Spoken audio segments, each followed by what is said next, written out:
Hey,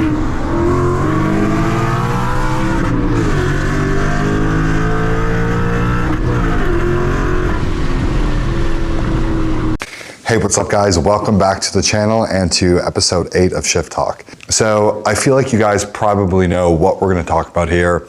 It's all in the news, it just got released. So MX-5 Miatas versus 4-cylinder Mustang 2s. Just kidding, we're not doing that. The Mustang Darkhorse SC, that's what we're gonna talk about today. And what else is a YouTube channel for than to be another guy on the internet with an opinion? So we're gonna give it, that's what we're here for. So first things first, I don't think I'm actually gonna trash this car all that much. I don't think so. I actually have a relatively decent liking to it, but I do wanna state it's pretty easy to trash something that you can't afford. It's always, not so much of a very good look. So I wanna put it out there. A Mustang Darkhorse, we don't know the price of it yet, but it's probably gonna be pretty expensive. I would say start at 6 figures or at least super close to, and you can easily option it into the 6 figures. Because really it's a S550 GT500 at the end of the day. Okay, now to start off, something pretty easy to talk about with the new Darkhorse SC is the styling. So I need to stop doing this thing. I have this really bad habit, among many others. But this habit specifically, anytime a new car comes out, I'll look at it and then immediately reject it in the styling department. And then after a bit of time, when it's kind of warmed up to me a little bit, I've seen it in person, I've seen it driving on the road, then I think, you know what, that actually does look pretty good. And I've done this before with Mustangs in the past. So when the S550 came in 2015, I first thought like, no, that's way too modern, I guess. It's lost all heritage what the S197 Mustangs look like. I did this with the S550 update, the 2018 Mustang. I thought the front end was incredibly ugly. And now I find it incredibly handsome. Kind of like myself, just kidding. I don't find myself incredibly handsome. Anyways, and then when the S650 Mustangs came out, again, I saw them online, I saw the release footage, all that stuff. And I just didn't think they looked really good. And then saw them in person, and then with a little bit of lowering and a few, just visual mods in the front end, I think they are incredibly good looking cars, especially with the right paint color. So I'm not gonna do that with the Darkhorse SC. And when I first did see it online, I actually thought, okay, like my immediate impression was like, that actually looks pretty good. So I feel like it's only gonna get better. Once I see it in person, once I warm up to it a little bit, have better angles, different colors, I think I'm actually really gonna like that. Now, it is a little weird, okay? So the Darkhorse SC, it does kind of give BMW M2 vibes.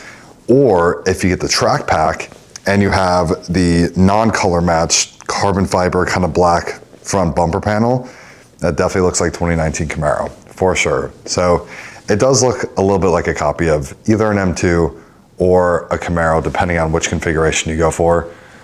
I'm okay with that. Like honestly, I'm okay with that. I think the Darkhorse SC, it still looks pretty good. I really don't have any complaints in the styling department. I think it's gonna have a really good ground presence once you actually see the car in person. It sits very low, it has very wide paneling all over. And I think the aggressiveness of it in terms of styling, Ford actually did a pretty good job on that. So the hood, the fenders, the front bumper, overall, I feel like it's actually just a generally attractive looking car. So I'm super excited to see one in person. Now let's get to the bad stuff where Ford keeps disappointing me. And good God, Ford is so good at doing that. It's another Mustang, specifically with a supercharger, that they are not offering in manual. Now, I know they just released it, and of course it has the same Tremec TR9070 that comes in the past generation GT500. I don't ever see them putting a manual in the Darkhorse SC. The thing is Ford has not made a manual supercharged V8 Mustang in I think 12 or 13 years, not since the 2014 GT500. And that is incredibly disappointing to me. Now, I know you can say, well, you can go buy a Whippled Mustang from a dealership, and that's definitely nothing new. You could do that with S550s for a long time, but that's not really the essence of a factory supercharged Mustang with a manual transmission. And I hate that Ford is not releasing this with a manual option. I think that is, I mean, I can sit here, well, I was gonna say that I think that is such a mistake. Obviously the accounts at Ford probably know what they're doing better than I do. I would like to test that theory. I should give them a phone call. But they probably know what they're doing better than I do. And if they think, monetarily there's the most profit in not putting the development into the old powertrain of the GT500 and giving it a manual transmission, probably the right choice in terms of making the most amount of profit, which right now Ford is kind of hurting on. But it's still just so disappointing to me. I'm sure you guys know, if you've been watching my channel for some set of time now, we have automatic transmission bigotry here. We don't like them. We know they're faster, okay? We accept that. We're not in denial. We're just in cope because manuals are going away and we don't like that. But a Darkhorse SC, not getting a manual, is such a disappointment to me. I think there's, are you guys ready for the cope? I think there is such a incredible connection with driving a car where there's so much more enjoyment and so much more control over the powertrain when you're driving a manual stick shift car. And that gets so robbed, I think, with an automatic. Now, I get an automatic definitely has its place in drag racing, well, actually in any racing, and then probably daily driving. But for the time you're doing anything else, a manual transmission, I think, just reigns supreme. They're just so much more fun, they're so much more connected, and it just makes a car so much more lively. And for those of you guys who are out there watching this who are very manual transmission obsessed, like I am, I know how it feels. Like, Ford could release the craziest, most insane, most like innovative car, and if it doesn't come with a manual transmission, you're just not really that interested in it. Like, I'm of course, going to be interested in a new Mustang that gets released, but not being manual doesn't make me want to like dive into the, the Ford configurator on their website and start building one. It doesn't make me want to like, research every single nook and cranny of that car, just because I'll never really own it in a manual. And if I can't own it in a manual, I don't know if I even ever want to own it in the first place.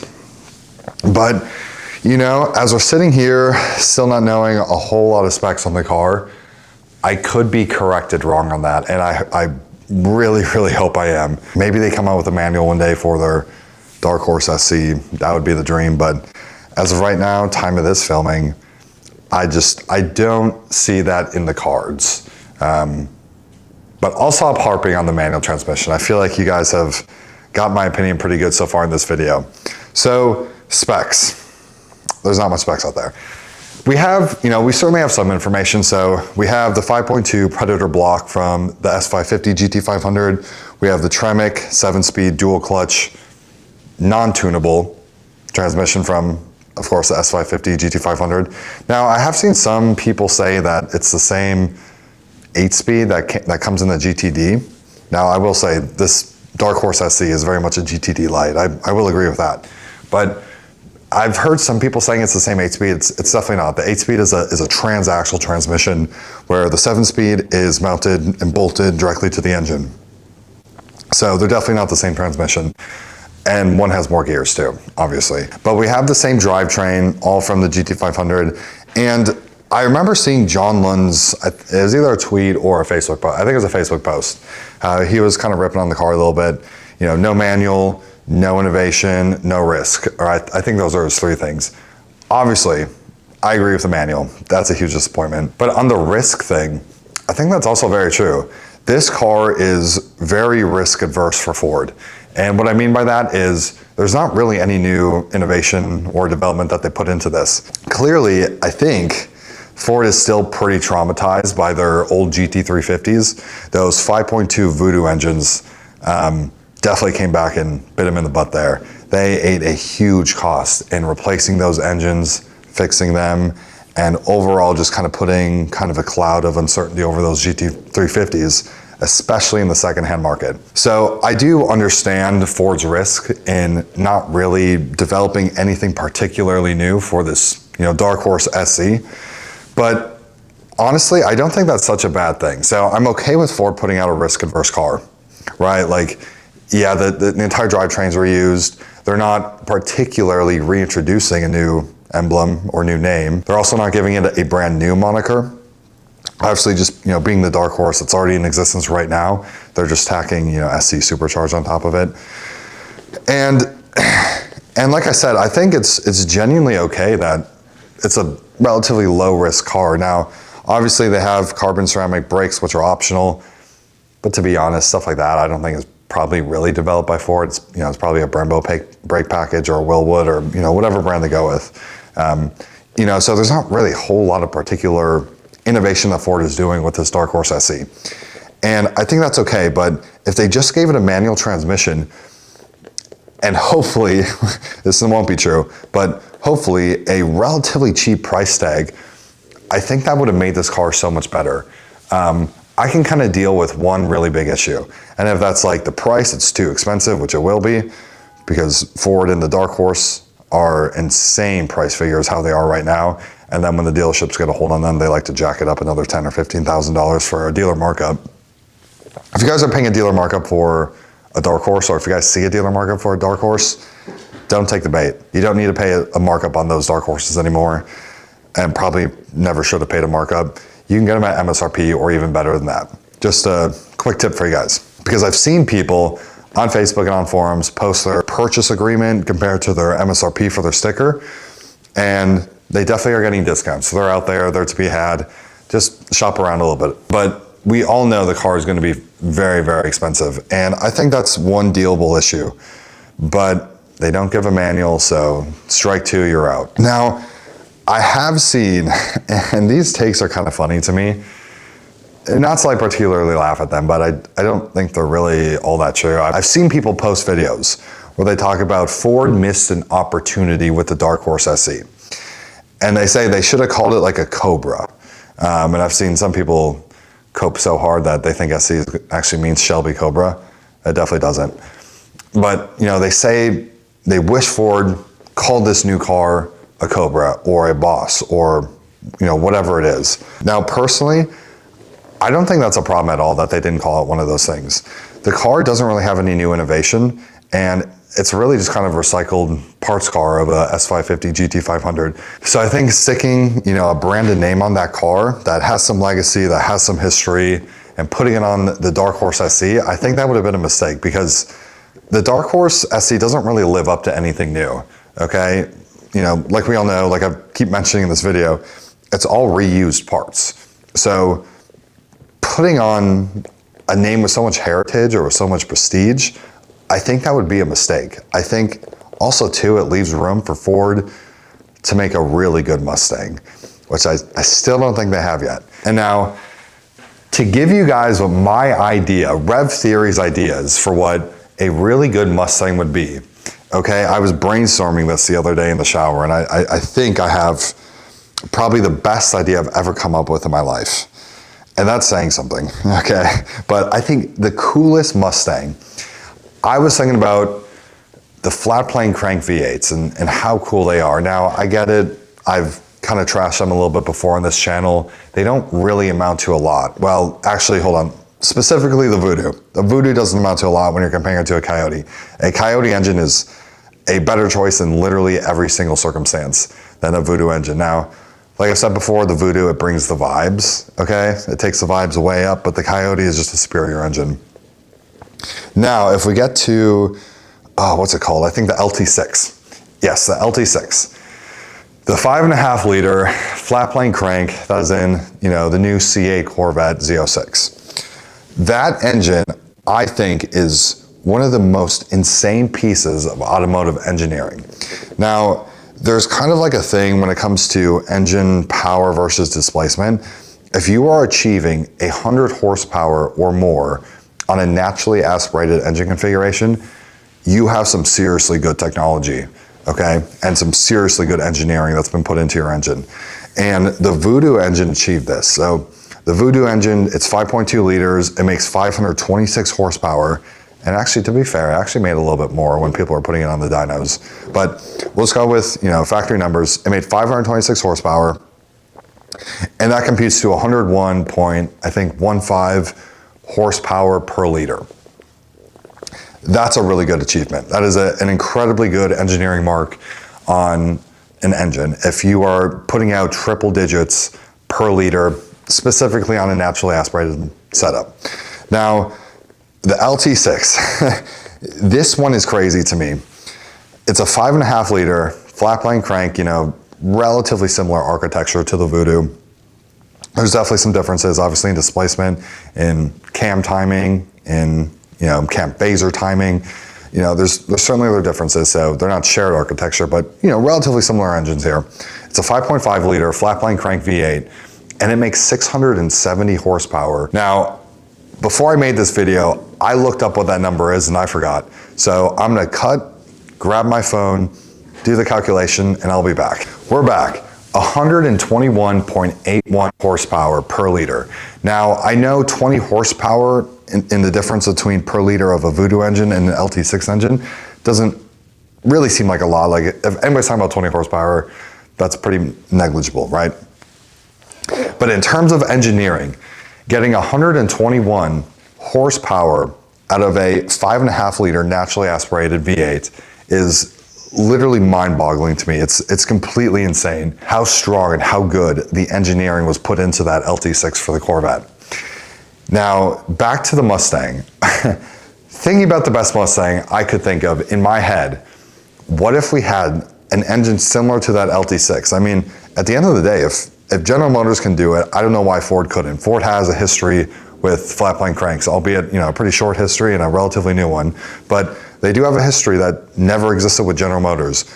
If we had a 5.5 liter flat plane crank that made north of 650 horsepower, almost 700 horsepower in a naturally aspirated configuration with a 6-speed manual Tremec transmission, I cannot think personally of a better Mustang that could ever exist. Like, to me, that is like the most perfect Mustang. You have almost 700 horsepower. It's all motor, completely naturally aspirated with a Tremec 6-speed manual. Like, to me, that's chef's kiss. It's literally perfect. And I don't ever really see this happening, unfortunately. I don't think Ford is gonna sink that amount of engineering, effort and development cost into an engine of that nature. Probably not again, because like I said, they kind of ate dirt pretty hard with that Voodoo engine. But God, I can't think of a better, Mustang configuration. That's just so perfect to me. Like, flat plane crank, almost 700 horsepower, naturally aspirated, and a Tremec 6-speed manual transmission. Nothing in the world is more perfect to me than that. And, the Z06 is one of those cars that it doesn't come in manual, so as interested as I am with that LT6 and that Z06, there's nothing, I don't have like a burning passion in me to want to own one.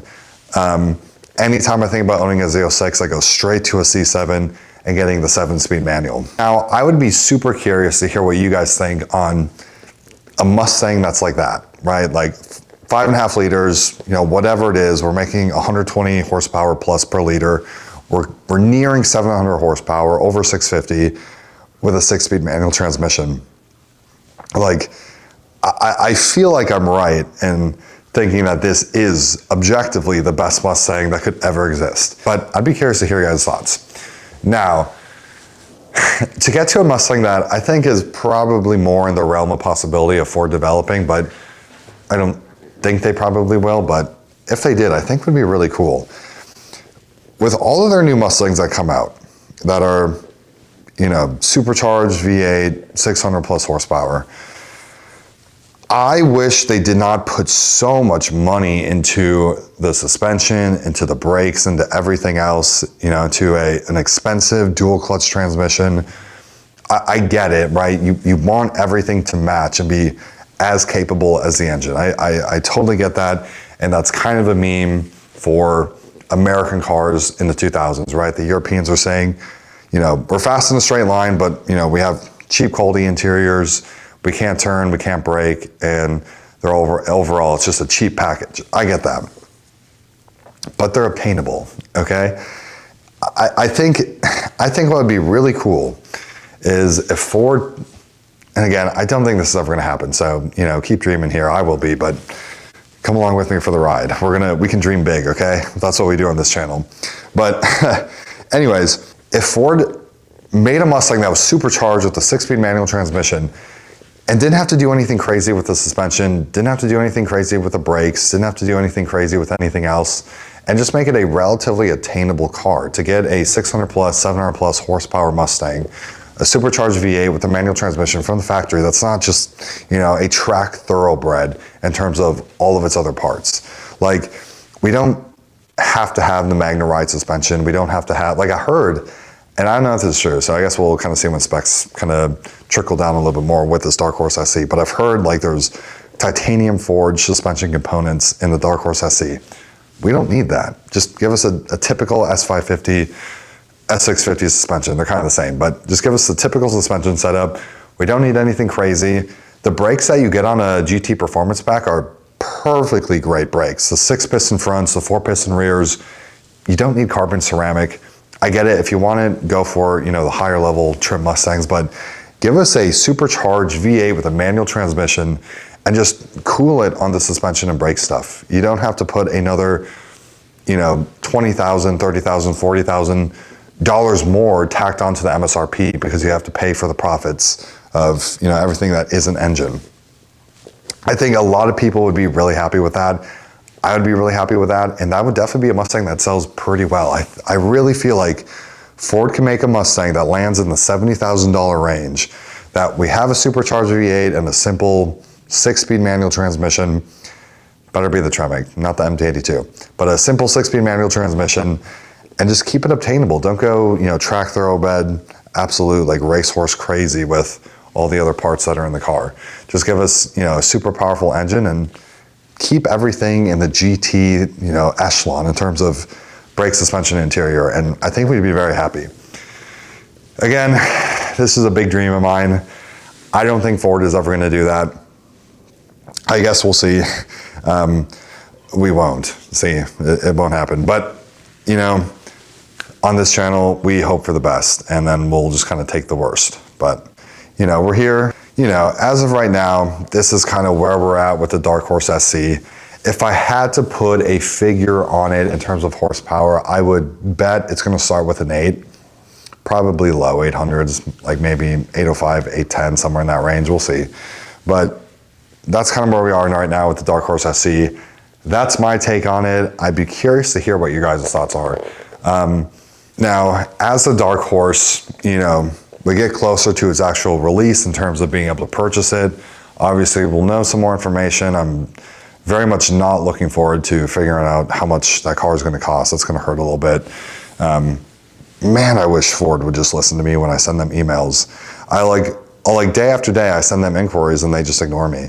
It's really heartbreaking. Maybe one day they'll listen though.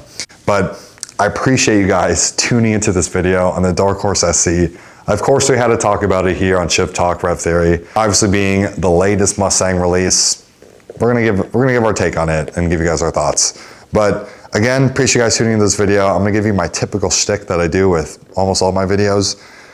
For those of you guys who are new, I'm not gonna browbeat you to like, comment, or subscribe, okay? I find that incredibly annoying when I go to a YouTube video and people are almost desperate sounding or browbeating you to be like, hey, if you're on this video, you better subscribe. We're not gonna do that here, not on this channel.